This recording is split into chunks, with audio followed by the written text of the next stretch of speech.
الحمد للہ رب العالمین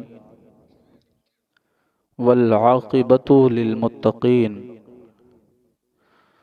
والصلاة والسلام علی رسولہ الکریم اما بعد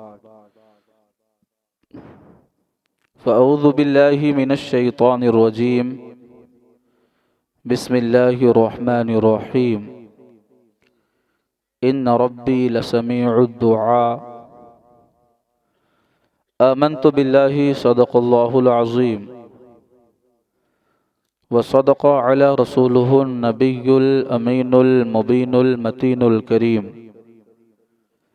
ونحن علی ذلک لمن الشاہدین والشاکرین والذاکرین والحمد للہ رب العالمین۔ غوث اعظم بمن بے سر و سامہ مدد، قبلہ دی مدد کعبہ ایما مدد، بگرداب بلا افتاد کشتی، ضعیفانو شکستہ راتو پشتی، بحق خواجہ عثمان ہارون، مدد کن مدد کن مدد کن یا معین الدین چشتی۔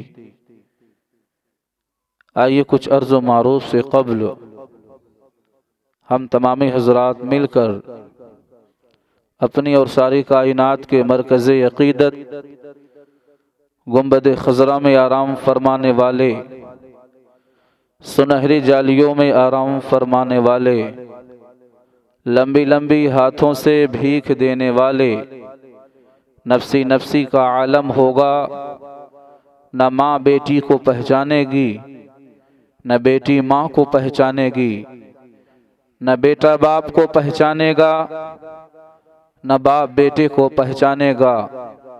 ایسے عالم میں کام آنے والے آقا کی مقدس بارگاہ میں جھوم جھوم کر اور اس عقیدت کے ساتھ درود شریف پڑھیں کہ ہم بیٹھ کر کے دشرت پور کے سرزمین سے اپنے آقا علیہ السلام کی بارگاہ ناز میں ہدیہ درود السلام کا گلدستہ پیش کر رہے ہیں، اور میرے آقا علیہ السلام مدینہ منورہ سے سماعت فرما رہے ہیں۔ تمامی حضرات درود شریف بآواز بلند پڑھیے، اللہم صلی علی سیدنا شفیعنا نبینا مولانا محمد بارک وسلم، صلو علیہ صلاۃ و سلاما علیکہ سیدی یا رسول اللہ صلی اللہ تعالی علیہ وسلم۔ حضرات محترم، میں آپ تمامی حضرات کے سامنے زیادہ دیر گفتگو کرنے کے لیے نہیں بیٹھا ہوں، بلکہ حکم کی تعمیر کرتے ہوئے بس چند منٹوں کے لیے آپ کے سامنے سے گزروں گا۔ ابھی آج آپ تمامی حضرات نے دوپہر میں اپنی ماتھوں کی نگاہوں سے ملاحظہ فرمایا کہ آج دوپہر میں ہماری ماں اور بہنوں کے لیے سید سالم میاں علوی نے پروگرام کرانے کی جسارت حاصل کیے تھے، اور بہترین پروگرام ہوا، اور اس میں ہماری ماں اور بہنیں شامل ہوئیں، اللہ و رسول کی باتیں سماعت کی۔ دعا کرتا ہوں اللہ رب العزت تمامی لوگوں کو دین کی باتیں سن کر کے اس پہ عمل کرنے کی اور اسے عام کرنے کی توفیق و رفیق عطا فرمائے۔ حضرات محترم، میں نے ابھی آپ تمامی حضرات کے سامنے خطبہ مسنونہ کے بعد قرآن مقدسہ کی ایک آیہ کریمہ کی تلاوت کرنے کا شرف حاصل کیا۔ میرا رب ارشاد فرماتا ہے، ان ربی لسمیع الدعاء، بے شک میرا رب دعاؤں کو سننے والا ہے۔ حضرات محترم، آج اسٹیجوں سے، مسجد و محراب سے ہمارے علماء، ہمارے ائمہ، ہمارے عالم حضرات اللہ و رسول کی باتیں آپ تمامی حضرات کے گوشے گزار کرنے کی کوشش کرتے ہیں اور آپ تمامی حضرات اس کو سنتے بھی ہیں اور اس پہ عمل بھی کرتے ہیں۔ رب کا یہ فرمان ہے کہ بے شک اللہ رب العزت دعاؤں کو سماعت کرنے والا ہے، دعاؤں کو سننے والا ہے۔ آپ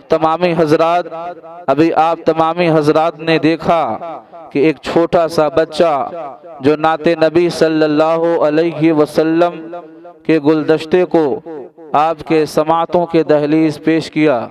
نعرہ تکبیر، نعرہ تکبیر، نعرہ رسالت۔ کھڑے ہو جائیں، محبتوں کے ساتھ میں استقبال کریں۔ دیکھیں الحمدللہ حضرت کی آمد ہوئی۔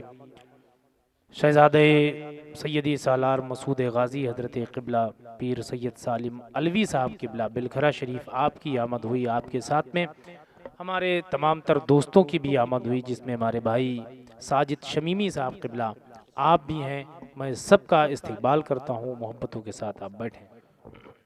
حضرات محترم، آپ اپنے ماتھوں کی نگاہوں سے ملاحظہ کر رہے ہیں کہ اسٹیٹ کی زینت حضور سید سالم میاں علوی بن چکے ہیں، اور ابھی تھوڑی ہی دیر کے بعد انشاءاللہ تعالی حضور سیدی و سندی سرکار انیس میاں صاحب قبلہ، انس میاں صاحب قبلہ تشریف لائیں گے۔ آپ تمامی حضرات ان کے چہرے کو دیکھ کر کے نامہ اعمال میں نیکیاں اکٹھا کریں گے۔ حضرات محترم، تو میں یہ عرض کر رہا تھا کہ آپ تمامی حضرات نے ابھی اپنے ماتھوں کی نگاہوں سے ملاحظہ کیا کہ آپ کے سامنے ایک چھوٹا سا بچہ جو نعت نبی صلی اللہ علیہ وسلم پیش کر رہا تھا، آپ کے سامنے ایک چھوٹا سا بچہ نعت نبی صلی اللہ علیہ وسلم کا گلدستہ پیش کر رہا تھا، اور آپ تمامی حضرات اس کو خاموشی سے سماعت کر رہے تھے۔ نعت پڑھنا یہ حضرت حسان کی سنت ہے، کہہ دیجئے سبحان اللہ۔ اگر بول کے سنیں گے تو انشاءاللہ تعالی کچھ دیر سنانے کی کوشش کروں گا۔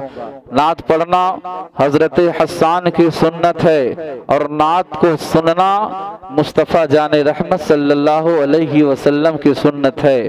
حضرات محترم، وہی مدینہ شریف کی سرزمین ہے، حضرت سیدنا عمر فاروق رضی اللہ تعالی عنہ ورضاہ عنہ کا مبارک زمانہ ہے۔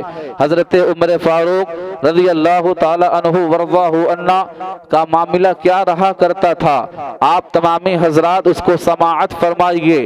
حضرت سیدنا عمر فاروق رضی اللہ تعالی عنہ ورضاہ عنہ اپنے رعایا کی لوگوں کی خیر خواہی کس طریقے سے فرمایا کرتے تھے۔ رات کے تہائی حصے میں اپنے گھر سے نکلتے تھے اور اپنے شہر کے لوگوں کی خیر خواہی کیا کرتے تھے، اور یہ دل میں سوچ رکھے رہا کرتے تھے کہ میری موجودگی میں، میرے دور حکومت میں کوئی بھی مسلمان، کوئی بھی میرے آقا علیہ السلام کا امتی بھوکے نہ سونے پائے، بھوکا نہ سونے پائے۔ حضرات محترم، حضرت سیدنا عمر فاروق رضی اللہ تعالی عنہ ورضاہ عنہ رات کے تہائی حصے میں مدینہ شریف کے گلیوں میں نکلا کرتے تھے اور اپنے رعایا کی خیر خواہی کے لیے نکلا کرتے تھے۔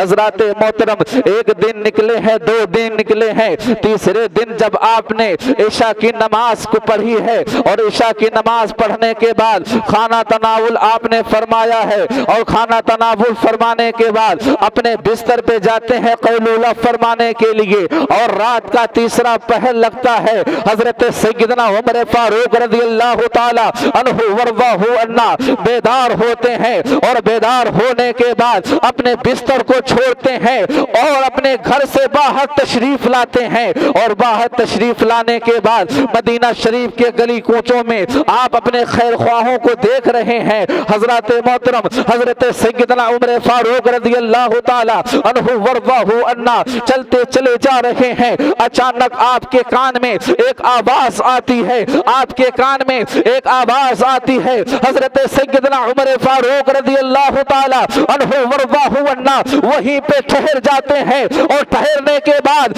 جس جانب سے آواز آ رہی تھی حضرت سیدنا عمر فاروق رضی اللہ تعالیٰ عنہ ورضاہ عنہ اس گھر کی طرف مخاطب ہوتے ہیں اور مخاطب ہونے کے بعد اپنے قدمہ مبارک کو آگے بڑھاتے ہیں اور آگے بڑھانے کے بعد دستک دیتے ہیں. دروازہ کھولنے والا کوئی کھول نہیں رہا ہے. ایک مرتبہ دستک دیتے ہیں, دوسری مرتبہ دستک دیتے ہیں, تیسری مرتبہ دستک دیتے ہیں. اس کے بعد آواز دیتے ہیں اس گھر کے اندر کون ہے جو میرے دستک دینے کے باوجود بھی دروازے کو نہیں کھول رہا ہے. اتنا کہنا تھا حضرات محترم حضرت سیدنا عمر فاروق رضی اللہ تعالی عنہ ورضاہ عنہ جب اتنا فرماتے ہیں ایک خاتون گھر کے اندر موجود تھی, ایک خاتون گھر کے اندر موجود تھی. جب حضرت سیدنا عمر فاروق رضی اللہ تعالی عنہ ورضاہ عنہ کی اس آواز کو سنتی ہے, قریب آتی ہے دروازے کے اور قریب آنے کے بعد دروازے کے بغل میں دروازے کو کھول کر کے دروازے کے بغل میں کھڑی ہو جاتی ہے اور کھڑی ہو جانے کے بعد دروازے کے بغل سے عرض کرتی ہے اے امیر المؤمنین, اے عمر فاروق, رات کے تہائی حصے میں آپ میرے گھر کے دروازے کو دستک دے رہے ہیں, اس میں معاملہ کیا ہے؟ اے نعت نبی صلی اللہ علیہ وسلم سن کر کے مچلنے والوں, اے نعت نبی صلی اللہ علیہ وسلم کو سن کر کے خوش ہونے والوں, اس واقعے کو اپنے ذہن کے اندر رکھنے کی کوشش کریے. حضرت سیدنا عمر فاروق رضی اللہ تعالی عنہ ورضاہ عنہ سے وہ عورت عرض کرتی ہے حضور رات کے تہائی حصے میں آپ یہ میرے گھر کے دروازے پہ دستک دے رہے ہیں, اس میں معاملہ کیا ہے؟ حضرت سیدنا عمر فاروق رضی اللہ تعالی عنہ ورضاہ عنہ کچھ نہیں بول رہے ہیں. تھوڑی دیر کے بعد حضرت سیدنا عمر فاروق رضی اللہ تعالی عنہ ورضاہ عنہ ارشاد فرماتے ہیں اے فلاں عورت, اے فلاں عورت, ابھی جو تم پڑھ رہی ہے, ابھی جو تم پڑھ رہی تھی اس کو تم دوبارہ پڑھ کر کے سناؤ نا.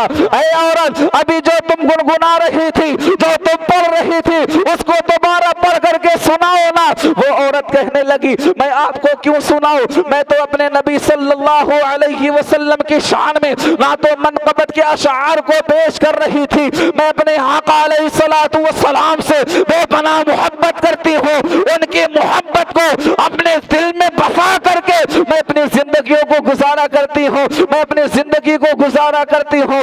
اتنا کہنا تھا حضرت سیدنا عمر فاروق رضی اللہ تعالی عنہ ورضاہ عنہ ارشاد فرماتے ہیں اے عورت بتاؤ بتاؤ, اے عورت تم جو نعت پڑھ رہی تھی, میری یہ خواہش ہے, میری یہ تمنا ہے, میں تمہارے زبان سے وہ نعت نبی صلی اللہ علیہ وسلم سننا چاہتا ہوں. حضرات محترم اپنے ذہن کو حاضر و ناظر رکھیے گا, اس لیے کہ مجھ کو زیادہ ٹائم نہیں ملا ہے. یہی واقعہ میں بیان کر کے اس کے بعد میں اپنی جگہ لے لوں گا. حضرات محترم آج لوگ نعت نبی صلی اللہ علیہ وسلم کو سننے کے لیے راضی نہیں ہوا کرتے ہیں. حضرات محترم وہ عورت کہنے لگتی ہے رات کے تہائی حصے میں آپ کیوں ضد کر رہے ہیں, آپ کیوں نعت نبی سننے کے لیے ضد کر رہے ہیں. حضرات محترم حضرت سیدنا عمر فاروق رضی اللہ تعالی عنہ ورضاہ عنہ ارشاد فرماتے ہیں اے عورت, اے خاتون, سنو سنو, میں تمہارے زبان سے رات کے تہائی حصے میں نعت نبی اس لیے سننا چاہتا ہوں کہ کل بروز قیامت میں اللہ رب العزت اگر تم کو نعت پڑھنے کے صدقے میں جنت عطا کرے گا تو عمر کو نعت سننے کے صدقے میں جنت عطا کرے گا. کیا کہنے, ماشاءاللہ, بہت خوب بھائی, زندہ باد زندہ باد, ماشاءاللہ, سبحان اللہ. تم کو نعت پڑھنے کے صدقے میں اللہ رب العزت اگر بروز قیامت میں جنت عطا فرمائے گا تو عمر کو نعت سننے کے صدقے میں جنت عطا فرمائے گا. تو حضرات محترم جب بھی آپ کے سامنے کوئی مدحان رسول نعت پڑھنے کے لیے آئے, کوئی نعت نبی صلی اللہ علیہ وسلم کے گلدستے کو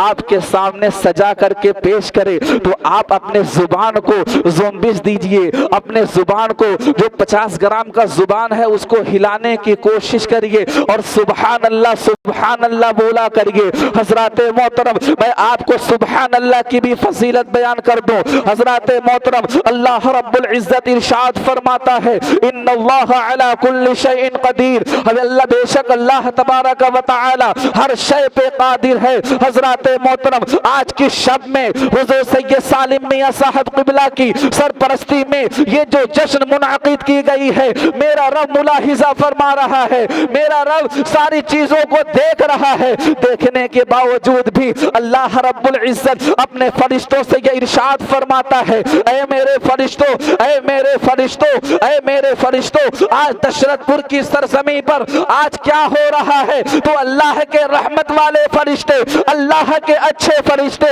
اللہ کی اس آواز کو سن کر کے عرض گزار ہوتے ہیں اے رب ذوالجلال، آج دشرت پور کی سرزمین پر تیرے اور تیرے پیارے حبیب علیہ تحیت و ثنا کی محفل منعقد کی گئی ہے، اور اس میں وعظ کرنے والے وعظ کر رہے ہیں، نعت پڑھنے والے نعت پڑھ رہے ہیں، قرآن مقدسہ کی تلاوت کرنے والے قرآن مقدسہ کی تلاوت کر رہے ہیں، نظامت کرنے والے شعر و شاعری کو سنا کر کے لوگوں سے سبحان اللہ بلوا رہے ہیں، یعنی اے مولا وہ تجھ کو پاک کہہ رہے ہیں۔ اللہ کی رحمت جوش میں آئے گی۔ اللہ رب العزت اپنے فرشتوں سے ارشاد فرماتا ہے اے میرے فرشتوں گواہ ہو جاؤ، گواہ ہو جاؤ، آج دشرت پور کے غیور مسلمان میری محبت کو اپنے سینے کے اندر بسا کر کے، میرے حبیب کے محبت کو اپنے سینے کے اندر بسا کر کے، میرے حبیب کے پیارے نوازوں کے محبت کو سینے میں بسا کر کے وہ بیٹھنے کی سعادت حاصل کر رہے ہیں، اور واعظین واعظ کر رہے ہیں، نعت پڑھنے والے نعت پڑھ رہے ہیں، اور سن کر کے سبحان اللہ جو کر رہے ہیں، یعنی مجھ کو پاک کہہ رہے ہیں۔ اے میرے فرشتوں گواہ ہو جاؤ، وہ دشرت پور میں بیٹھ کر کے مجھ کو پاک کہہ رہے ہیں، میں تم لوگوں کو گواہ بنا کر کے یہ کہہ رہا ہوں کہ میں ان لوگوں کی تمام گناہوں کو پاک و صاف کر دیا۔ حضرات محترم، تو یہ جو بابرکت محفل آپ تمامی حضرات کو ملی ہے نا، اپنے خوش نصیبی پہ ناز کریے، اور جو بھی واعظین آپ کے سامنے آئے آپ کو سنائیں، آپ سن کر کے سبحان اللہ الحمدللہ ماشاءاللہ کرتے رہیے۔ انشاءاللہ تبارک و تعالی پھر کسی موڑ پہ ہم رہیں گے، آپ سے ملاقات ہوگی۔ دعا کرتا ہوں اللہ تعالیٰ میرے بولنے میں آپ کے سننے میں کوئی غلطیاں ہوئی ہوں تو اللہ تعالیٰ اس کو معاف عطا فرمائے، اور اس محفل سعید کے صدقے میں اللہ تعالیٰ ہم تمامی لوگوں کی تمام گناہ کبائر صغائر کو معاف عطا فرمائے۔ وآخر دعوانا ان الحمدللہ رب العالمین۔ السلام علیکم۔ ماشاءاللہ۔